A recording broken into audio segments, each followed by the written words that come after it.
Hello friends, good afternoon. আজকে দুপুরে আমি রান্না করবো লোকাল মুরগির মাংস যেটা বলে।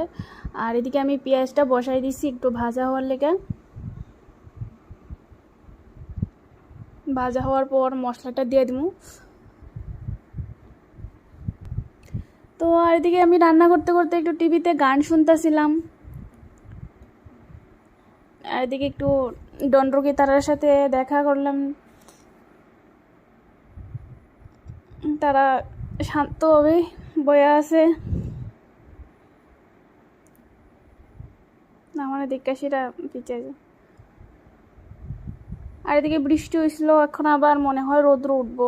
উঠলে তো তো পেঁয়াজটা এখন মোটামুটি ভাজা হয়ে গেছে আর মাংসটা দিয়ে দিছি। তো আজকে একটু অন্যরকম রান্না করবো। মাংস আর পেঁয়াজটাকে একটু ভালো করে কষাই নিবো। ওইদিকে আমার আদা রসুন মরিচগুলো পেস্ট করা হয়ে গেছে।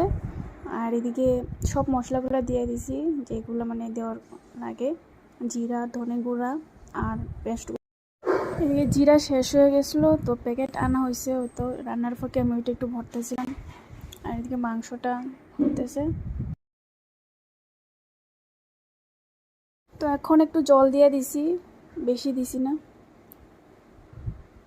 তারপর 5-6 মিনিট পরে গরম মশলাটা দিয়ে দিছি।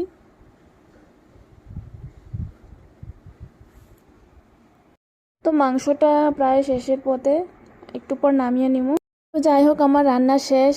আর এই রেসিপিটা ভালো লাগলে সবাই লাইক কমেন্ট করতে ভুলবেন না। আর এদিকে অনেকটা গরম, তাই ভাবলাম একটু ঠান্ডা পান করি। তো টাটা, বাই বাই সবাইকে।